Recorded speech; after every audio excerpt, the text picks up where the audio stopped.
Bienvenue tout le monde sur la chaîne Question Perspective et cette semaine sur mon analyse du jeu Box's Lost Fragment. Box's Lost Fragment se retrouve être dans la même catégorie de jeu que Doors Paradox. Je pense que j'avais review il y a presque un an, ou il y a déjà quelques mois de ça, qui était un jeu dans lequel vous avez des portes, vous allez devoir trouver tous les petits rouages pour ouvrir définitivement la porte et donc pouvoir la traverser vers le prochain scénario.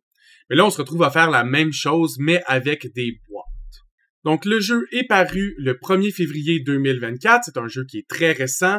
Il y a tout juste un an. Fait quand je release la vidéo, ça va faire un an et peut-être 2 mois, mais quand je tourne la vidéo, ça fait un an. Et il y a des reviews qui sont très positives sur Steam pour 2000 personnes qui l'ont review. Faut dire que les personnes qui aiment ouvrir des boîtes de ce genre-là ou des portes de ce genre-là, ou un peu un jeu de puzzle point click plus qu'un jeu de escape room, parce qu'on s'entend que pour moi c'est très différent.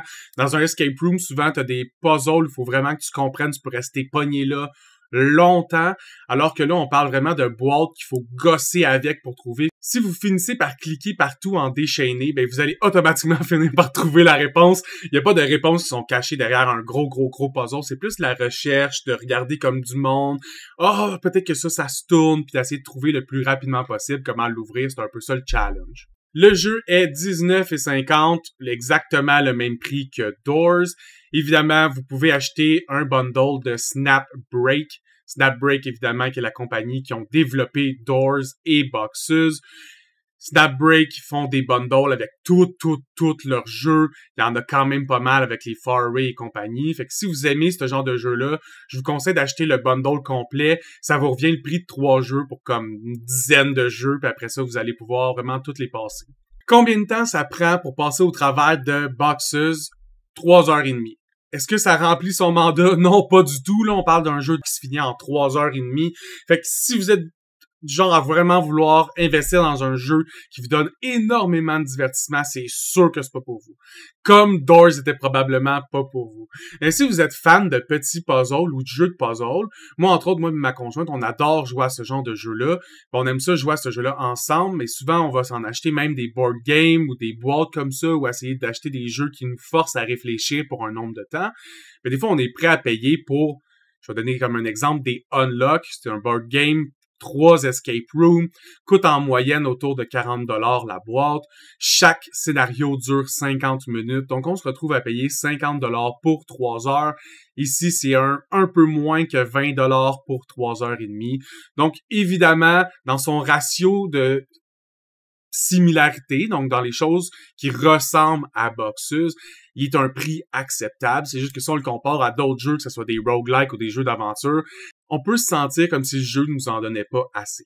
Avant de se lancer sur les images, je tiens à rappeler que si vous pouvez vous abonner à ma chaîne ou laisser un like sur la vidéo, ça va vraiment aider ma chaîne à grandir et ça serait super apprécié. Sur ce, on va se lancer sur les images. Donc, Box's, vous allez voir, ça va être un vraiment court vidéo. Je déteste faire des longues vidéos sur des trucs de puzzle. J'ai l'impression de juste donner les réponses. Donc, vous pouvez trouver des objets et ouvrir ces objets-là en zoomant. Si vous gossez avec les objets, vous allez pouvoir débloquer un autre mode. Donc, évidemment, ça n'était pas une trinket, c'était une clé cachée. Vous allez aussi pouvoir, à chaque box, trouver un petit message qui vous donne une information sur comment la storyline avance. Est-ce que la storyline est bonne? Non. Est-ce que la storyline est mieux que certaines escape rooms que j'ai participé dans ma vie? Oui. Quand on balance les choses, des fois, on trouve des bonnes réponses à nos problèmes. Et le reste, c'est ce que je voulais dire par des puzzles très simples. Ça reste qu'il faut ramener les deux au centre et vous pouvez tourner la roue.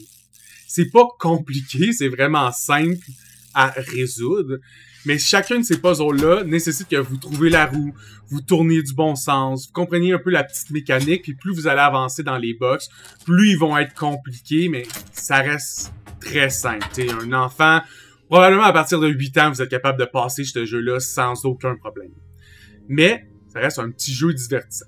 Quand vous êtes dans un gros chapitre, dans la pièce que vous allez avoir plusieurs box à trouver et qui vont devenir, eux, une pièce précise d'un plus gros puzzle. Donc, le chapitre 1, c'est d'ouvrir tout ce qui se passe avec Monsieur le Chevalier, qu'on peut voir qu'ici, je pourrais interagir avec le bouclier, mais j'ai pas encore tous les objets nécessaires pour mettre le token au milieu du bouclier. Ça, c'est pas le bon. Donc, je dois aller dans l'autre box et faire la box ainsi 1, 2, 3 et 4. Et une fois que j'ai toutes les parties, ben, je peux partir l'horloge, je peux partir le chevalier. Puis une fois que je pars tout, ben, ça move un peu comme la fin du gros chapitre et on peut enfin passer au deuxième chapitre. Là, c'est comme, ben voyons, c'est déjà fini. Et oui. Et je vais faire un petit rappel parce que je pense que je vais faire un rappel tout le mois, mais une nouvelle façon de noter mes vidéos. J'ai décidé de me séparer, de noter les choses de 1 à 10 pour la simple et bonne raison que je trouvais qu'il n'y avait pas assez de variété. Et à plat, je vais faire une description verbale de ce que je vous conseille le jeu ou non. La vérité, c'est que pour moi, c'est difficile de conseiller ce genre de jeu-là si vous n'êtes pas déjà des fans finis de ce genre de jeu-là. Donc, si vous avez déjà joué à Doors Paradox, ou vous êtes un fan d'Escape Room, ou tout ce genre de jeu-là dans lequel vous devez vous casser la tête pendant à peu près 3 heures, c'est quelque chose qui vous plaît énormément, bien évidemment que je vous conseille d'aller jouer le jeu. Moi-même, je l'ai terminé, j'ai apprécié mon 3h30. C'est fait un 3h30 que j'ai trouvé quand même assez bien investi. Toutefois, je le sais que si je le conseillais à beaucoup de mes amis proches, ça serait vraiment une perte de 20$. Fait que je peux pas dire à tout prix aller le chercher, mais c'est quelque chose que vous pensez qui peut vous intéresser. Comme je sais, il y a un bundle aussi très intéressant avec tous les jeux de Snap Break.